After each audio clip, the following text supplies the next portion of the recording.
विश्वास का, आस और विश्वास का, जन जन के जीवन की खुशहाली का दर्पण, जन जन के जीवन की खुशहाली का दर्पण।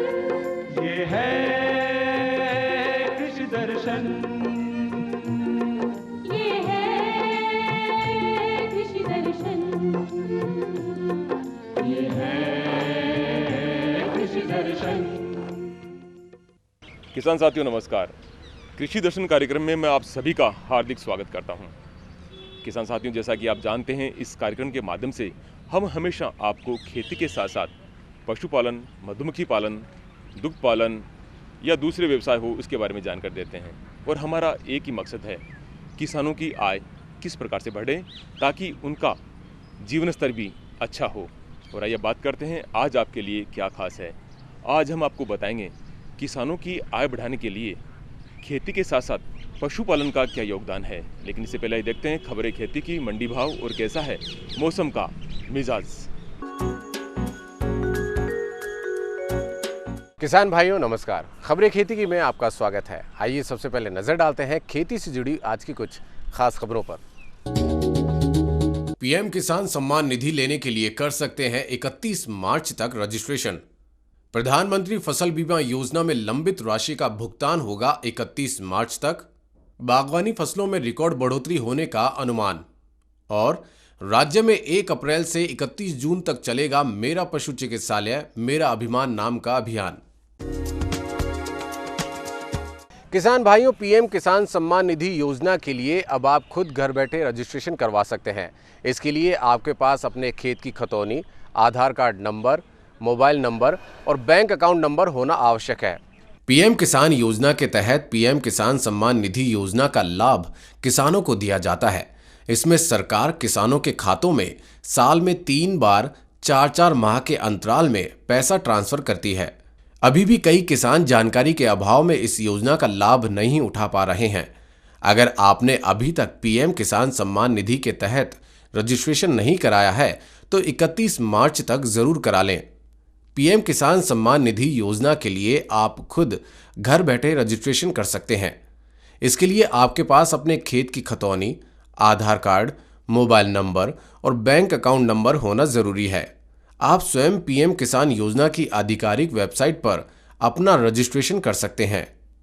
वहां फार्मर कॉर्नर पर न्यू रजिस्ट्रेशन विकल्प पर क्लिक करना है, फिर आधार नंबर डालना होगा। इसके बाद फिर कैप्चा कोड डालकर राज्य को चुनना होगा और प्रक्रिया को आगे बढ़ाना होगा। अपनी पूरी व्यक्तिगत जानकारी देनी होगी। इसके साथ ही बैंक अकाउंट की डिटेल और खेती से जुड़ी जानकारी देनी होगी। इसके बाद आप फॉर्म सबमिट कर सकते हैं। कृषि मंत्री लालचंद कटारिया ने विधानसभा में कहा है कि किसानों का प्रधानमंत्री फसल बीमा योजना के तहत लंबित भुगतान 31 मार्च तक कर दिया जाएगा।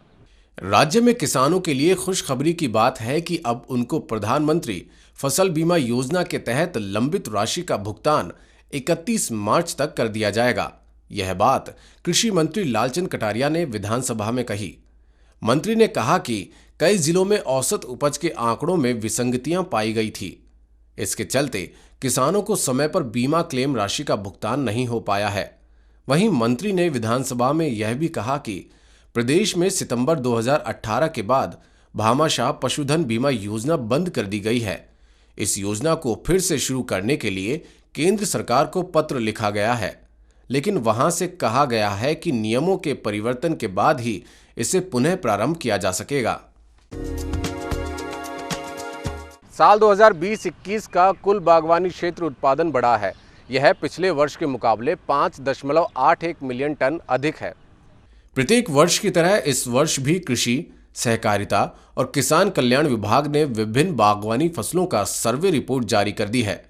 इस रिपोर्ट में बागवानी के क्षेत्र में खेती का रकबा और उत्पादन में भी बढ़ोतरी होने का अनुमान लगाया है। रिपोर्ट में फल, सब्जी, आलू एवं प्याज के अलावा अन्य फसलों को शामिल किया गया है। यह रिपोर्ट राज्य सरकार की एजेंसियों से मिली जानकारी के अनुसार जारी की गई है। कृषि, सहकारिता और किसान कल्याण विभाग ने फलों के साथ साथ मसालों, सब्जियों तथा फूलों के लिए भी अग्रिम अनुमान जारी किए हैं। राजस्थान सरकार के पशुपालन विभाग द्वारा 1 अप्रैल से 31 जून तक मेरा पशु चिकित्सालय मेरा अभियान कार्यक्रम चलाया जाएगा। इसके तहत सभी पशु चिकित्सालयों को आधुनिक सुविधाओं से लैस किया जाएगा। किसान भाइयों, राजस्थान सरकार के पशुपालन विभाग द्वारा 1 अप्रैल से 31 जून तक मेरा पशु चिकित्सालय मेरा अभिमान नाम से अभियान चलाएगा। इस अभियान में पशु चिकित्सालय को आधुनिक संसाधनों से लैस किया जाएगा। इस कार्य में प्रदेश के दानदाताओं का सहयोग लिया जाएगा। वहीं दूसरी ओर इन लोगों को सहयोग करने के लिए प्रोत्साहित भी किया जाएगा। अभियान में भामाशाहों और पशु चिकित्सकों को सम्मानित किया जाएगा। अभियान को लेकर शासन सचिव आरुषि मलिक ने प्रदेश स्तर पर जिला संयुक्त निदेशक और उप निदेशकों को दिशा निर्देश जारी किए हैं। हमारे किसान साथियों को अपनी जिंसों के उचित मूल्य का इंतजार हमेशा ही रहता है, जिससे उनकी आर्थिक स्थिति मजबूत बनती है। आइए देखते हैं प्रदेश की प्रमुख मंडियों में प्रमुख जिंसों के बाजार भाव। गेहूं विजयनगर की मंडी में 1650, लालसोट की मंडी में 1575, बयाना की मंडी में 1651, निवाई की मंडी में 1655 और गंगापुर सिटी की मंडी में गेहूं के भाव 1553 रुपये प्रति क्विंटल बोले गए। जौ ब्यावर की मंडी में 1400, विजयनगर की मंडी में 1360, निवाई की मंडी में 1300, सूरतगढ़ की मंडी में 1280 और लालसोट की मंडी में जौ के भाव 1150 रुपये प्रति क्विंटल रहे। बाजरा निवाई की मंडी में 1100, ब्यावर की मंडी में 1200, बयाना की मंडी में 1202, लालसोट की मंडी में 1219 और बाजरा के भाव गंगापुर सिटी की मंडी में 1115 रुपये प्रति क्विंटल बोले गए। सरसों ब्यावर की मंडी में 4800, निवाई की मंडी में 5000, बयाना की मंडी में 4579, सूरतगढ़ की मंडी में 5280 और लालसोट की मंडी में सरसों के भाव 4800 रुपये प्रति क्विंटल रहे। किसान भाइयों, प्रदेश में पश्चिमी विक्षोभ के चलते मौसम में परिवर्तन देखा जा रहा है। आइए इसी क्रम में देखते हैं मौसम का हाल। आइए देखते हैं प्रदेश के प्रमुख जिलों में आज का तापमान। जयपुर का अधिकतम तापमान 36 डिग्री सेल्सियस और न्यूनतम तापमान 23 डिग्री सेल्सियस। अजमेर का अधिकतम तापमान 36 डिग्री सेल्सियस और न्यूनतम तापमान 22 डिग्री सेल्सियस। कोटा का अधिकतम तापमान 38 डिग्री सेल्सियस और न्यूनतम तापमान 22 डिग्री सेल्सियस। बीकानेर का अधिकतम तापमान 36 डिग्री सेल्सियस और न्यूनतम तापमान 22 डिग्री सेल्सियस। जोधपुर का अधिकतम तापमान 37 डिग्री सेल्सियस और न्यूनतम तापमान 21 डिग्री सेल्सियस। और अंत में सवाई माधोपुर का अधिकतम तापमान 37 डिग्री सेल्सियस और न्यूनतम तापमान 21 डिग्री सेल्सियस दर्ज किया गया। किसान भाइयों, खबरें खेती की में आज बस इतना ही। आप देखते रहिए कृषि दर्शन। नमस्कार। किसान भाइयों, अब दूरदर्शन राजस्थान के साथ आप सोशल मीडिया साइट्स पर भी जुड़ सकते हैं। स्क्रीन पर दिए गए QR कोड को अपने मोबाइल से स्कैन कीजिए और देखिए हमारे कृषि संबंधी कार्यक्रम YouTube, Facebook और Twitter पर।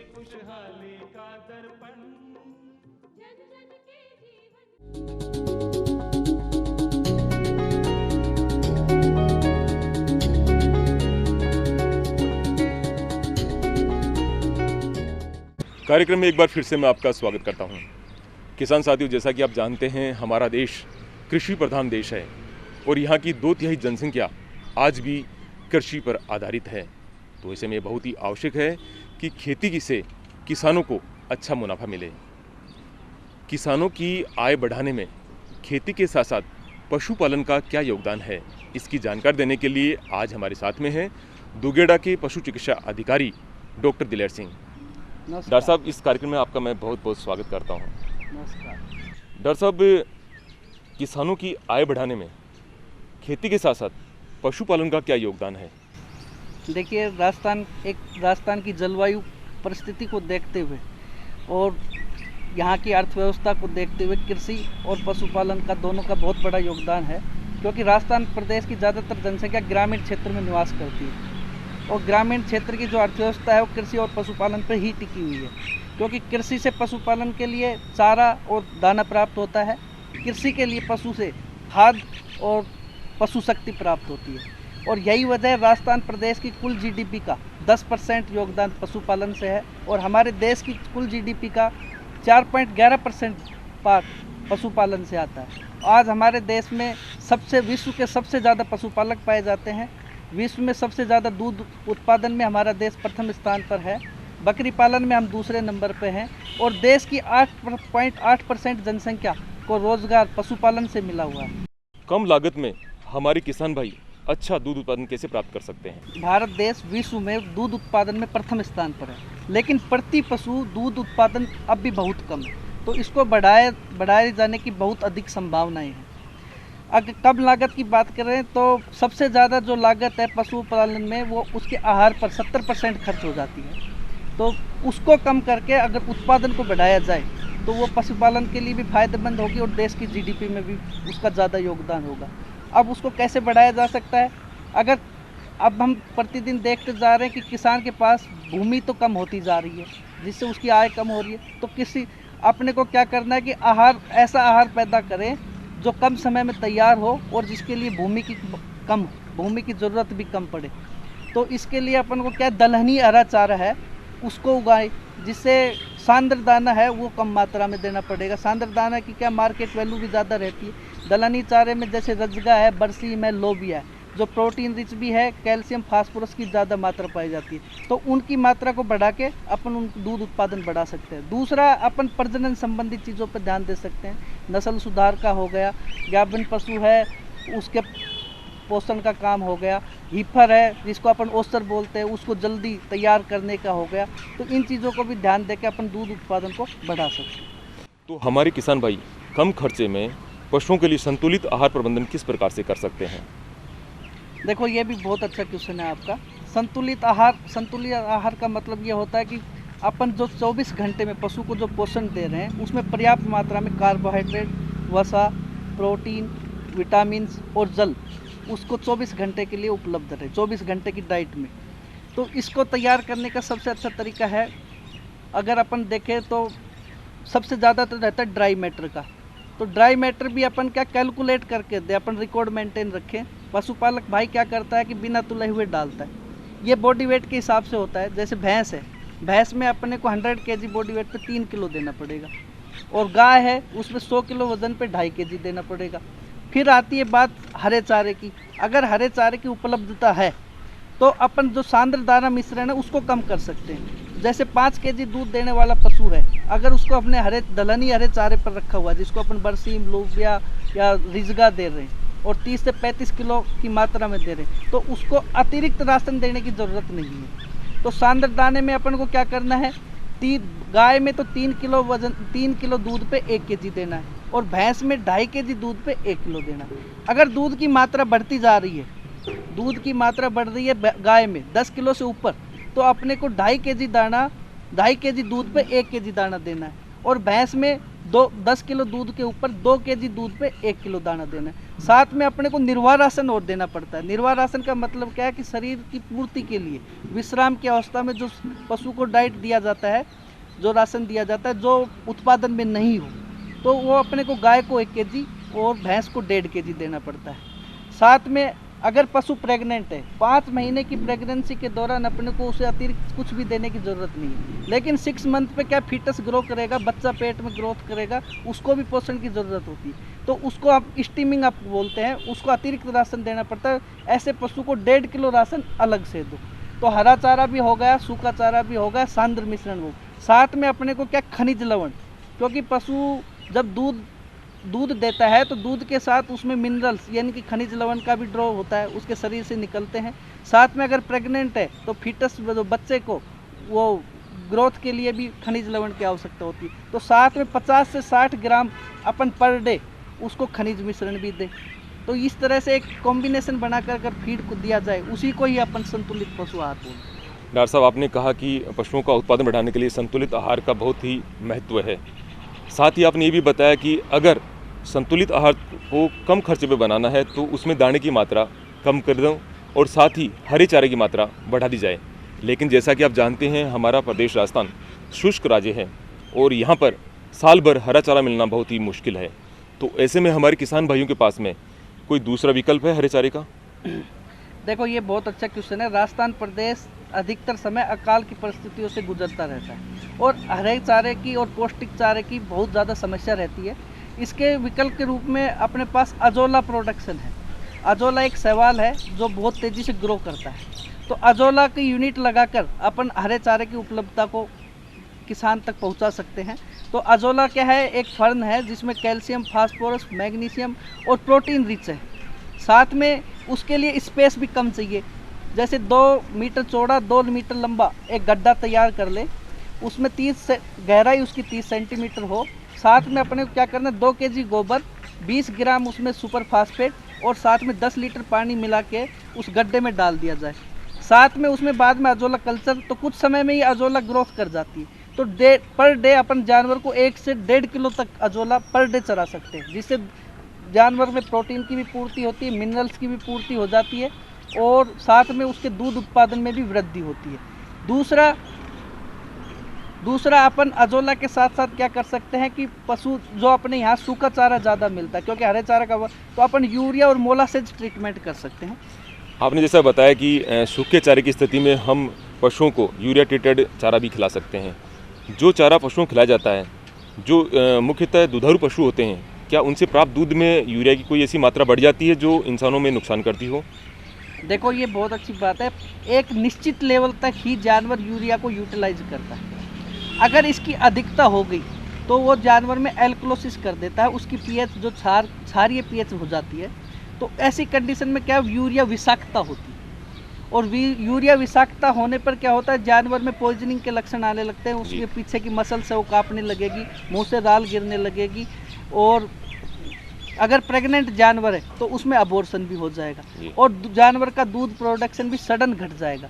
तो अपने को यही है कि उसका अनुपात है वो निश्चित रखे, और दूध में भी क्या है, उसकी पीएच, दूध की भी पीएच चेंज हो जाएगी, जिसमें दूध का फटना और वो दूध यूजेबल नहीं हो पाती। डॉक्टर साहब, अभी आपने किसान भाइयों को संतुलित आहार के बारे में जानकारी दी। हमारे किसान भाई ऐसा और कुछ क्या करें जिससे कि पशुओं का दुग्ध उत्पादन बढ़ सके? देखो, दूध उत्पादन बढ़ाने में किसान भाइयों को 4 चीज़ों पर ध्यान देने की ज़रूरत है।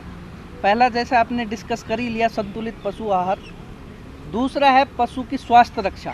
अब पशु की स्वास्थ्य रक्षा में अपने को किन किन चीज़ों का ध्यान रखा है? सबसे पहला तो अपने को पशु की कम से कम साल में 4 बार डीवर्मिंग, यानी कि जो बाह्य परजीवी और अंत परजीवी नाशक दवाइयाँ देनी है। दूसरा, पशु का जो रूटीन हेल्थ चेकअप, जो भी अपने को बीमार पशु लगे उसको आइसोलेट करके पशु चिकित्सक को दिखाएं।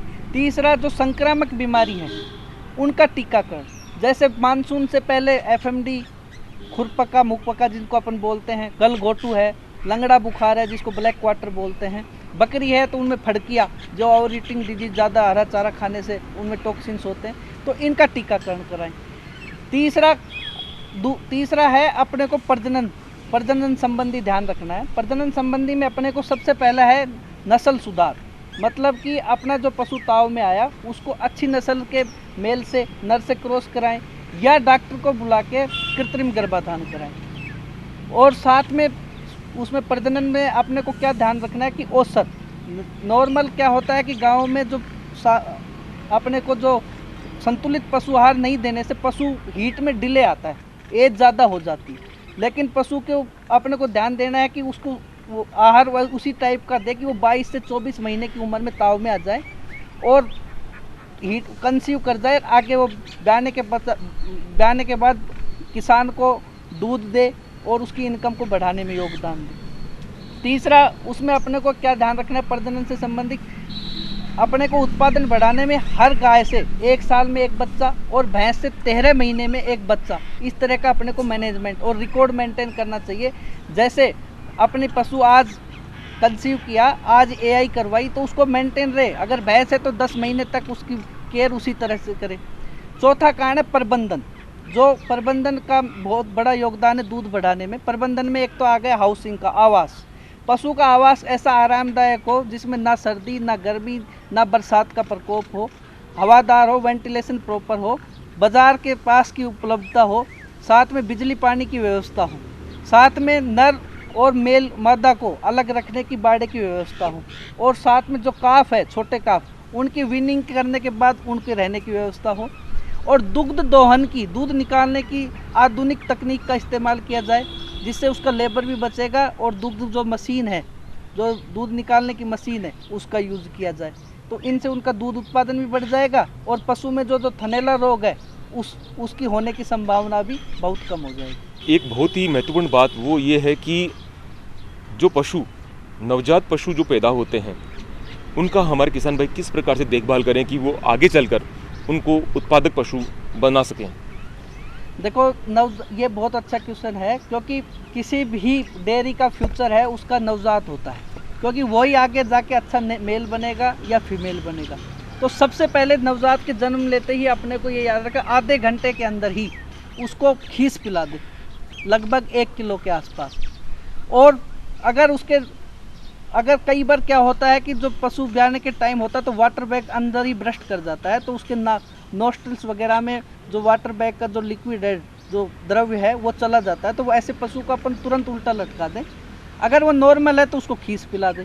उसके बाद अपने को 3-4 दिन तक क्या करना है कि पशु का जो वेट है उसका 10 किलो मतलब 1/10 भाग, या कि 10 किलो वजन का काफ है, नॉर्मल 30 kg का होता है, तो उसका 1/3 भाग अपने को खीस देना है। जैसे 30 किलो का वजन का काफ है तो उसको पर डे 3 किलो खीस उसको पिलाए। उसके बाद क्या करता है कि वीनिंग का काम, क्योंकि वीनिंग करना पशु डेयरी फार्म में या पशुपालक के लिए बहुत ज़रूरी हो जाता है। वीनिंग के बहुत ज़्यादा फायदे भी हैं। उसके बाद अपन पशु से डायरेक्ट दूध ना पिला के निप्पल से खीस निकाल के पिलाए। उसमें क्या होता है, कई बार मोर्टिलिटी भी हो जाने पे पशु दूध नहीं तोड़ता, क्योंकि पशु से तो दूर हो जाएगा। दूध में अपने उसके बाद अपने को क्या करना, 15 दिन की एज पे जो राउंड वर्म, गोल कर्मी पशु के जो छोटा काफ है उसमें पैदा हो जाते हैं, तो अपने को पीपराजीन है 10 ग्राम उसको पिला के उसकी डीवर्मिंग करा दे। उसके बाद 3-4 महीने तक अपने को क्या करना है, उसको थोड़ा दूध या काफ स्टार्टर पे रखे। उसके बाद जब उसका रूमन काम करने लग जाए तो उसको अपन हरे चारे पिला सकते हैं। तो 6 महीने की एज के बाद अपन उसको धीरे धीरे सूखा चारा, साथ में जो अपना दलिया, जो सांद्र दाना है, और उसका कुछ मात्रा हरे चारे की दे सकते हैं। इससे ज़्यादा करते करते वो 1 साल का हो जाएगा। 1 साल के बाद अपने को क्या है कि उसकी ग्रोथ फास्ट होने लगती है। ग्रोथ फास्ट के अपने को अगर मेल है तो उसको अपन ब्रीडिंग पर्पज़ के लिए अगर यूज़ लेना है तो उसमें दाने की मात्रा बढ़ा दे। अगर फीमेल है तो फीमेल को अपन ओसर तक तैयार करने के लिए उसका ओसर का प्रबंध भी उसी तरह से करना कि जैसे वो 22 से 24 महीने तक वो हीट में आ जाए। तो उसके लिए अलग से मिनरल मिक्सर, पशु आहार में भी संतुलित पशु आहार, जैसे हमने पहले ही डिस्कस कर लिया, उस बॉडी वेट के हिसाब से दे। डॉक्टर साहब, आज आप हमारे कार्यक्रम में आए और किसानों को इतनी अच्छी जानकारी दी, इसके लिए आपका बहुत बहुत धन्यवाद।